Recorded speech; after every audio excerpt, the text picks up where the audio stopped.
Hi, I'm Arabella. I've always been the responsible one in my family, the fixer who everyone counts on when things go south. My grandmother Evelyn raised me after my parents died in a car crash when I was 8. So we've always had this special bond that drives the rest of the family crazy. You're the only one who doesn't treat me like I'm made of glass, Bella. That's what Grandma Evelyn always told me while we played cards on Sunday afternoons at her sprawling Victorian house. That's because you'd kick my butt if I did, I laughed, organizing my hand. Damn straight. Now stop stalling and play your card. Those afternoons were sacred until Cousin Marcus started showing up unannounced. Today, he was lounging on Grandma's sofa like he owned the place. The prodigal grandson returns. What's the matter, Marcus? Need money again? I couldn't help myself. Not everyone has the luxury of living rent-free in Grandma's good graces. He smirked, eyeing the diamond brooch Grandma wore. I pay my own rent, unlike some people. Children, behave. Grandma shuffled the cards with her arthritic hands. Though Arabella does have a point, Marcus. What brings you by? You usually call first. Before he could answer, Aunt Patricia swept in like a hurricane in designer clothes. Mother, you look pale. Have you been taking your medication? That's when everything changed. Grandma collapsed right there at the card table. The hospital was a blur of forms and worried faces. Uncle Richard paced the waiting room while Aunt Patricia dramatically dabbed at dry eyes. Both kidneys are failing, the doctor explained. She needs a transplant soon. I'll get tested, I said immediately. We all should, Uncle Richard said, glancing at Marcus and Aunt Patricia. I have conditions that would make me ineligible, Aunt Patricia sniffed. Yeah, like being completely self-absorbed, I muttered. 2 weeks later, I sat across from Grandma in her hospital room. Only you're a match, Bella, but I can't ask you to do this. You didn't ask. I'm offering. There are risks. I don't care. Arabella, be sensible for once, Aunt Patricia cut in. What about your dance career? It can wait. Grandma can't. Marcus leaned against the doorframe. How noble. Grandma, aren't you lucky to have such a devoted granddaughter? Something in his tone made my skin crawl. The surgery was scheduled for the following week. As they wheeled me into the operating room, Uncle Richard squeezed my hand. You're doing a brave thing, Arabella. Evelyn is lucky to have you. I woke up hours later, groggy and in pain. The first face I saw was Sophie, my college roommate who now worked as a nurse. You did it, champ, she whispered. Your grandmother is already showing improvement. Through the haze of pain medication, I smiled. Everything would be okay now. Grandma would get better, and our Sunday card games would resume. I had no idea what was coming next, how quickly gratitude could turn to suspicion, or how saving someone's life could be twisted into something ugly. Recovery was brutal. While Grandma Evelyn was up and walking within a week, I battled infection and complications that kept me bedridden for nearly a month. Every time I called her room, the nurses said she was sleeping or in therapy. When I finally dragged myself to visit her suite in the hospital's VIP wing, I found Marcus sitting by her bed, showing her something on his tablet. Look who finally decided to grace us with her presence, Marcus smirked, closing whatever he was showing Grandma. Been a little busy trying not to die. I leaned against the doorframe, still weak. How are you feeling, Grandma? Grandma Evelyn barely looked at me. Fine. The doctors say I'm recovering remarkably well. That's great. I thought maybe we could play cards when you're feeling up to it. I'm rather tired, Arabella. Perhaps another time? But Grandma, I brought your favorite deck. I said not now. Marcus and I have plans to review my investment portfolio. The coldness in her voice hit me harder than any physical pain. I noticed Marcus giving me a smug smile. I've been keeping Grandma company. We've been discussing family matters, haven't we?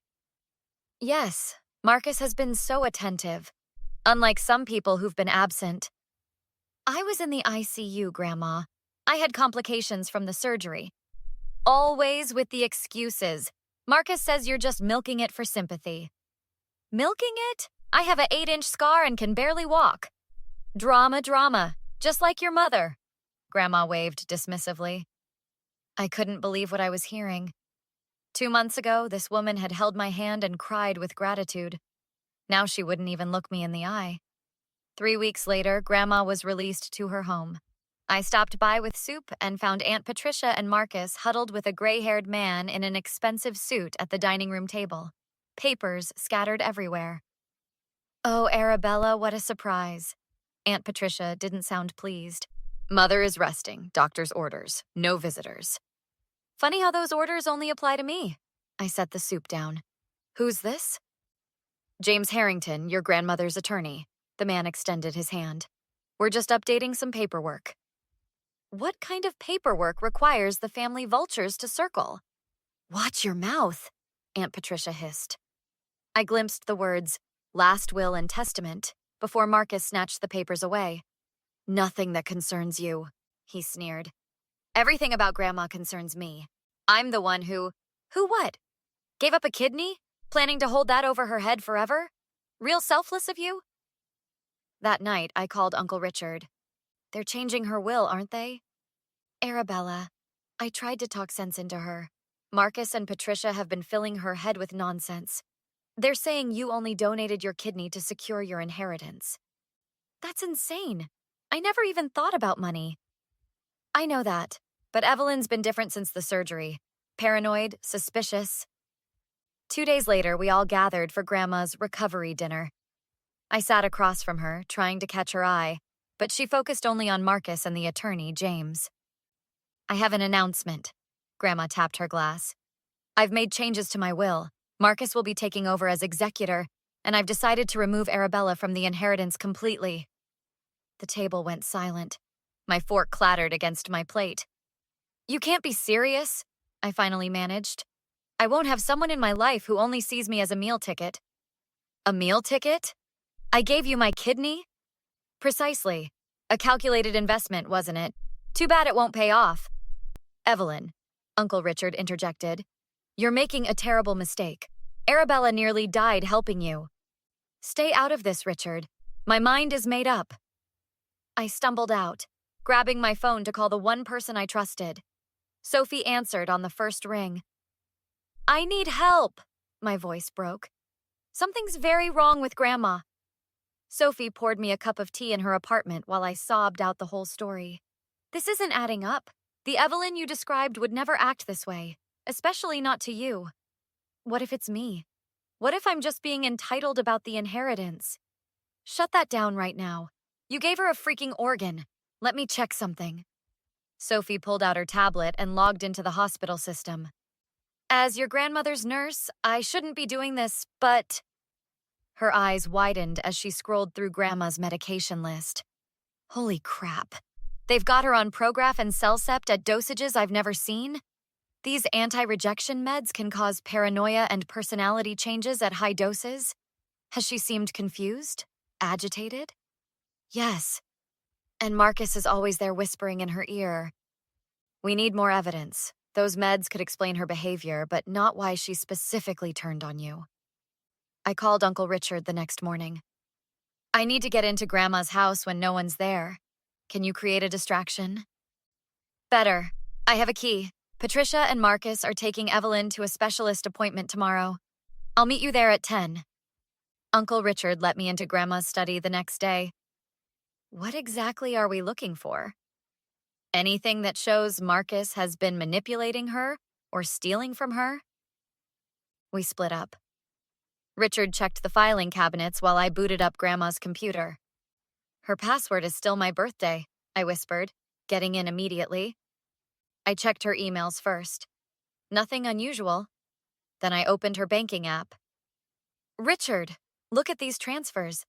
$10,000 a week to an account labeled M Investments for the past month. That's nearly $40,000. And look at this. Richard held up bank statements. These are different from what's on the computer. The paper copies don't show those transfers. He's giving her doctored statements. I dug deeper into her files and found a folder labeled Will Updates. These signature pages look off. See how shaky her signature is on the new will compared to this insurance form from last week? He's been forging her signature. But we need something solid that proves Marcus is behind all this. I checked Grandma's search history and found repeated searches for kidney transplant recipients' personality changes and can medication make me paranoid? She'd been questioning her own thoughts. She knows something's wrong with her, but Marcus is convincing her it's normal. Just then, Richard's phone buzzed. They're on their way back. Some test got canceled. Wait, let me check one more thing. I clicked on Grandma's video files and found recordings of her security cameras. I quickly forwarded through recent footage and stopped when I saw Marcus and Aunt Patricia in the study. We need to download this. The footage showed Marcus clearly saying, "Once we get Arabella out of the will, I'll start transferring larger amounts. The old bat won't notice with those meds making her loopy." Jackpot, Richard whispered. Grandma's birthday dinner is this Saturday. Everyone will be there, including that lawyer, James. Perfect time for a showdown. One problem, how do we get Grandma to actually listen? She thinks I'm just after her money. Leave that to me. Sophie texted me back after I sent her the evidence. I've already spoken with Dr. Patel about adjusting her medication. By Saturday, she'll be clearer-headed. Let's end this, I said, downloading the final pieces of evidence. Nobody messes with my grandma and gets away with it. Grandma's birthday dinner was in full swing when I arrived with Sophie and Uncle Richard.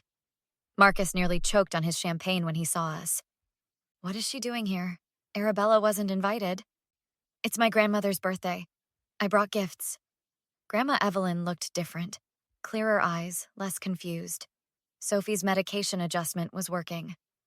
Let's eat first, Uncle Richard suggested. Then presents.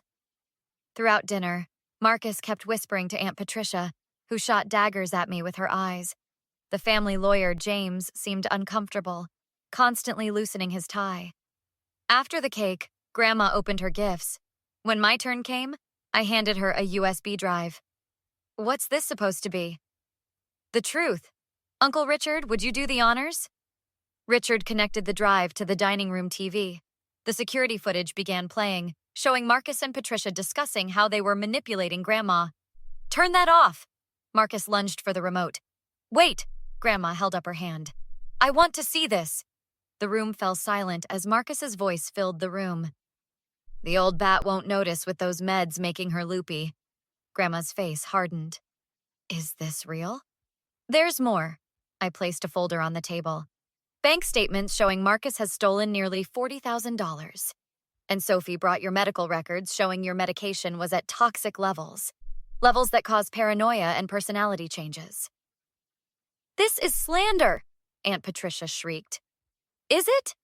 I turned to James. Mr. Harrington, do these signatures match? The lawyer examined the documents, his face paling. No, these are clearly forged. You were in on this too. Marcus pointed at James. I was told Miss Evelyn signed these. I had no reason to question it. Grandma stood shakily.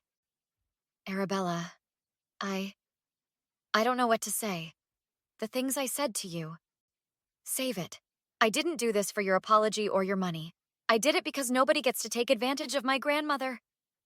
I'll make this right. Grandma reached for my hand. I'll change the will back. I pulled away. Keep your money. I'm done. You can't just walk away from me. I raised you. And I saved your life. We're even. Marcus tried slipping out during the chaos, but Uncle Richard blocked the door. The police are already on their way. Those bank transfers weren't just theft. They crossed state lines. That's federal wire fraud. 2 officers appeared in the doorway. Marcus Collins? Patricia Collins? We have some questions about financial exploitation of an elderly person. 6 months later, I watched from my apartment as the news reported Marcus's sentencing.